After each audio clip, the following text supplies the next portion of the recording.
I have an older brother who does not work by choice. Literally the most educated, smartest man I've ever known. He's just lazy. It's literally been years, and he's been neckbearding in our parents' basement while I'm busting my butt at school. I took out loans, and when I graduate, I'm expected to pay them back. Hence why I need the job on top of having to pay for other living expenses. My brother has never paid a penny for his education. My parents, in their own name, took out loans for him. Lately, my dad's been getting on his butt about getting a job. My brother's been brushing him off. I was given a tip to apply to this really lucrative graduate program. It's not in my field whatsoever, but it's paid training, really well paid, and I put in an application. I told my mom about it and she asked for the link to the program. I sent it without giving it a second thought, and I got an interview. Now, when I told my mom about it, she asked me to withdraw my application so that I can give my brother a chance to apply. I said, "What? He's had literal years to apply.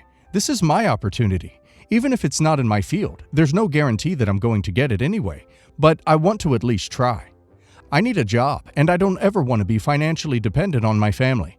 I want a life of my own, and I feel like them asking me to withdraw my application from consideration is sabotaging my future for the sake of their golden child.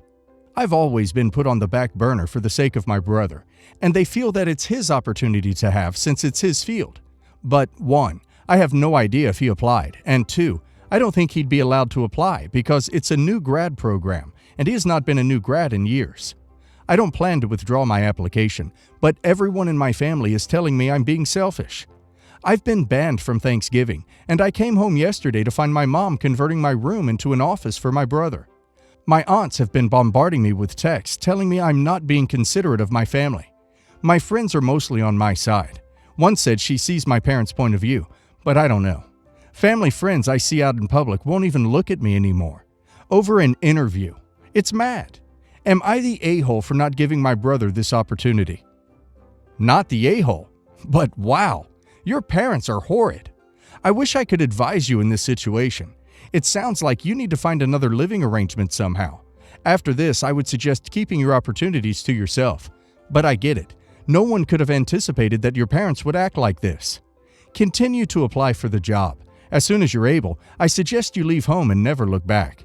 The time will come when your parents will regret their decision, particularly when they get tired of caring for their do-nothing golden child. Not the a-hole, and don't you dare withdraw. Don't inform family about your interview, date, time, or they may sabotage. Go kick butt, get the job, and do not tell, for as long as you can possibly withhold any information on your success.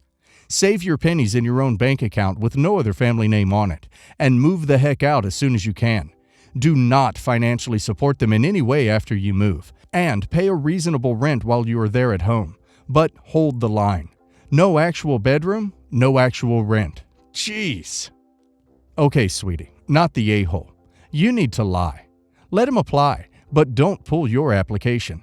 That honestly makes no sense. You have to give up your spot? Why can't some other random person pull their application to make room for your brother? There aren't a finite amount of applications they can get. You have worked hard for this opportunity. You deserve it. Your brother is half-hearting his way through life and is expecting to be handed everything on a silver platter. If you get the job, then start the process of going low contact, no contact with your family. Block who you need to. I'm sorry your family is being horrid to you. Go stay with a friend and make other plans for Thanksgiving. God, I hate this golden child BS. So, I, 27 male, have been dating Jen, 27 female, for 7 years. Obviously, with her being around so much, she is like part of my family. My cousin, Megan, 26 female, is getting married. She was just married a year ago. Jen was a bridesmaid, and I was in the wedding. She left her husband after 1 year to be with Tony, who was married at the time with 2 kids. Obviously, this was the family gossip, and Megan's mom, my Aunt G, mom's sister, was embarrassed but tried to cover for Megan as much as she could. After this, I really didn't talk to Megan much, and neither did Jen. Well, we got invited to the second wedding. Jen said she didn't want to go. Jen comes from strong religious values and thought that what Megan did was wrong and didn't want to support this wedding. I agreed because I was going to suggest the same thing. So we host cousins' game nights about once a month. Me and my cousins are ridiculously close. I've been labeled the ringleader by my aunts. I'm the oldest, the first to have a house. would host my cousins. Some of my cousins would crash at my place in high school if they didn't want to go home, etc. When the wedding got brought up, me and Jen informed the group we wouldn't be attending. My cousins, their significant others, were asking why, and saying they all RSVP'd already. I told them they should go if they want, but we wouldn't be going. Well, this started a crap show. Multiple of my cousins backed out. My other aunts, uncles are furious at my cousins because my cousins are saying they won't go. My mom is distraught, saying that we'll be left out of the picture. We take a large family photo at weddings, saying it will hurt Megan, it will dampen the wedding, that my cousins will follow my lead and the whole family needs me there. I gave her my reasons.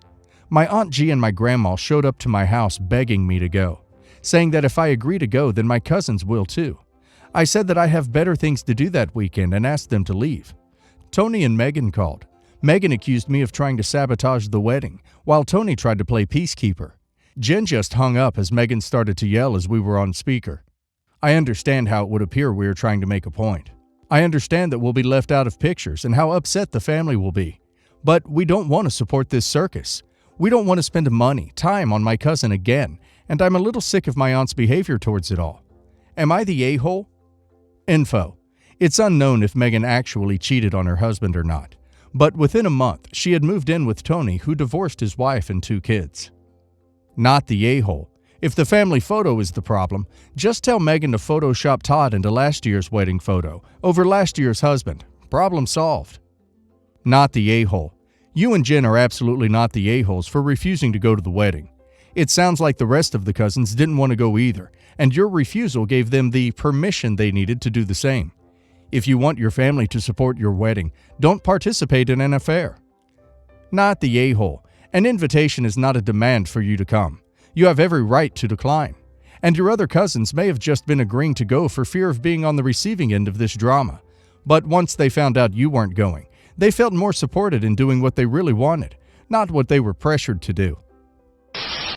My, male 35, girlfriend, female 32, and I just moved from California to New England, her hometown, and my daughter, Veronica, is about to start school. We got together 6 years ago and had plans of getting married, but this ultimately fell through because I refused to sign a prenup, which her and her parents wanted. I thought that she'll let it go with time, but she didn't, so we've never gotten married and never combined finances, and she does make significantly more than I do, but I still pay part of the bills. Catherine and I have been having some trouble for a while, and at this point we're pretty much just living together for the sake of our daughter, like housemates. We don't argue, and we both know that when she's older, we'll split for good. Our little girl's about to start school, and since we moved, we had to pick a new school. I just figured that she'll go to normal public school that's closest, but it seems that my wife had a different idea. I will add that Veronica is a very bright little girl. She reads already, and my wife insisted that we have a bilingual nanny so Veronica can be raised multilingual like my wife was. No issues there. We went to tour the school, and I was shocked. It was a private school, uniforms and all that. I didn't want my little girl to go there for many reasons, some of which are, A, I can't afford it, but Catherine said that she'd pay for it and it's the same school she'd gone to and it's fantastic. B, I don't want my child to become snobby around all the rich kids. Catherine said that if I hadn't noticed, Veronica is one of the rich kids, but it's on us to make sure she's not snobby. She told me that the school has amazing teachers, and she'd hate for Veronica's progress to be slowed down because public schools can't focus on individual kids. She said that since the school is overall safer, she'd been hyper-focusing on school safety because of what's been happening in schools, and she says that there's a lot lower chance of something like this happening in private schools, based on stats. I tried to argue that it's elitist to assume all public schools are dangerous, and she said that she never said that, and she just wants what's best for our daughter. I said I won't allow Veronica to go to private school, and she'll go to public school. Suddenly, Catherine's demeanor changed. She told me that if I wanted to be an involved father, I should have thought about this before. I admit, I allowed Catherine to handle everything education and nanny related, and I had no say, and she won't allow me to sabotage our daughter's education. I tried to argue more, but she left the room and has been ignoring me ever since. I tried to bring the subject up again, but she said it's done and the school fees are already paid. I saw my family the other day and told them what happened. My brother agreed with me, but my sister told me I was in the wrong and the a-hole. Am I the a-hole for not wanting my daughter to go to a private school? You're the a-hole. What does the prenup and y'all not getting married have to do with anything? other than supporting that you're an a-hole. No one needed to know that. Why does it matter if you can't afford to send Veronica to private school? Catherine went to the same private school and isn't a snob, so why would Veronica be one? I'm going with you're the a-hole. Your relationship sounds like a total train wreck, and that's a situation all in its own. But taking away better opportunities from your daughter because you think she'll turn out snobby is kinda ridiculous. You said yourself that your girlfriend handled your daughter's education and care, and it's pretty telling that your girlfriend shut you down because she thought you weren't an involved father. Your girlfriend is taking your daughter's education and safety into consideration while choosing this private school, while your major concern is money, which your girlfriend said she'd pay for, and that your daughter will turn into a snob. You're the a-hole. She is correct. It is on the two of you to ensure she isn't a snob, and the quality of education she'll receive at a private school is far and away better than any she could hope for at a public school. She's offered to foot the bill. All you have to do is step out of the way of your daughter getting a better education. My financee, 29 female, and me, 34 male, are getting married in 2 weeks after 13 years of friendship and 4 years of dating. She's fantastic, and our relationship has been so good for the both of us. Planning the wedding has been uncomplicated and fun. We included my mother a lot. For example, my fiancé took her dress shopping.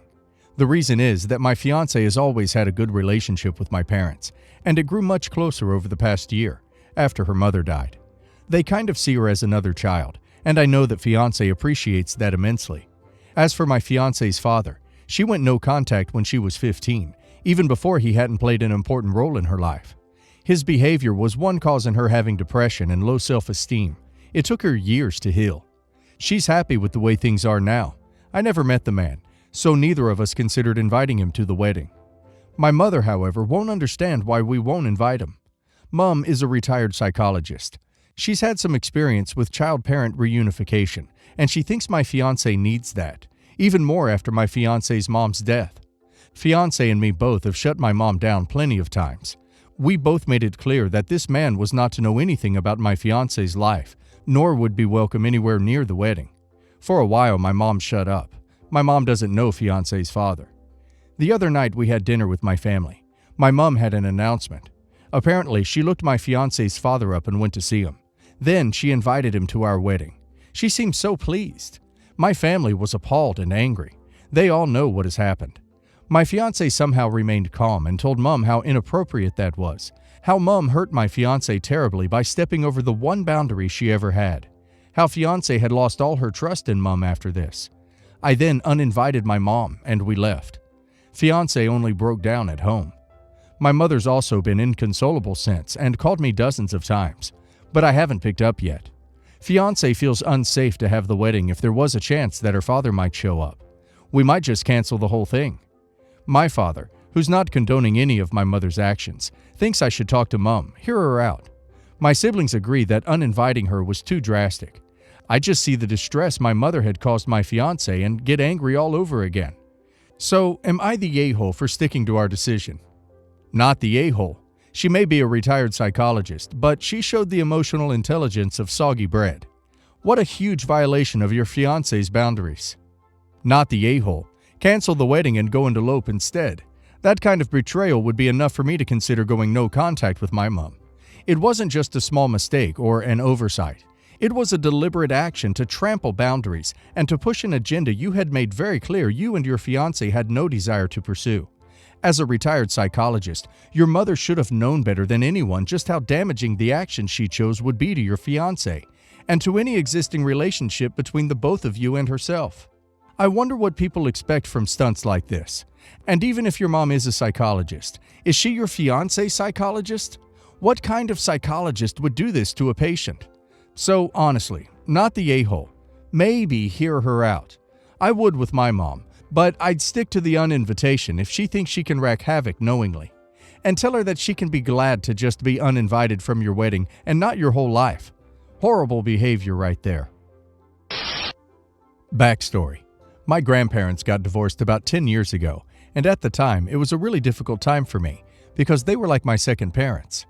I had lived with them for a few years between ages 5 and 7 when my parents had to move across the state for new jobs to save up money to provide a better life for me. During their divorce, it was pretty rough and they were on zero speaking terms. I'm not really sure why they divorced, and I don't really care too much about it at this point. And it's far too late to ask why. Holidays were weird because we'd spend one with my grandpa, one with my grandma. If your parents or grandparents got divorced, you know what I'm talking about. Eventually, they both ended up finding new partners and moving on, and they're both happy. I've built really strong relationships with both of their partners, and I treat them like family, even though I have grown closer to my grandfather's new partner because she's helped me start my own online business, on top of helping me with an amazing job upon graduation. Anyways, my college graduation is coming up this December, and I'm only given 5 tickets for graduation. 3 of those tickets will be given to my parents, plus my partner, so I'll be left with only 2 tickets. My siblings don't really care if they go or not, as long as they get to be part of the celebration after. I want to invite both of my grandparents, but I know that there will be tension that I do not want to deal with on such an important day. And I know that their partners will be absolutely devastated and heartbroken if I invited one and not the other. And honestly, I want them there too because they're like extra grandparents, and I love them like real family. I don't know if that's the best way to explain it, but oh well. Since I cannot get any extra tickets, and I don't want to hurt just one side's feelings, I think I will just not invite any of them and keep it to just my immediate family and then celebrate with everyone after. I've spoken with my parents and they agree with my decision, but I know that I'm going to break my grandparents' heart by not inviting them. I just feel this is the only fair thing to do. So would I be the a-hole if I do not invite them? Any advice is greatly appreciated. Edit. I know I'm going to be an a-hole either way. There's no way around it, and I've accepted it. But what makes me the least amount of an a-hole? No a-hole. Place in mailbox or send 1 invitation to each of your grandparents' addresses. Write a note saying that unfortunately you only received 5 invites, which means you can only invite 1 when you really want both to attend. Ask them to choose among themselves who will go out of both sets of grandparents. Hopefully no hurt feelings this way. Not the a-hole. This may seem like a tough situation, but I'd invite each biological grandparent. You can explain that you didn't get enough tickets to invite them all. It's up to them to behave like adults and honor your wishes. If one biological grandparent decides not to come, you can give the ticket to the remaining step-grandparent. Not the a-hole. It's a pretty straightforward solution considering there isn't enough tickets for everyone. I think inviting none of them is correct and saves any drama.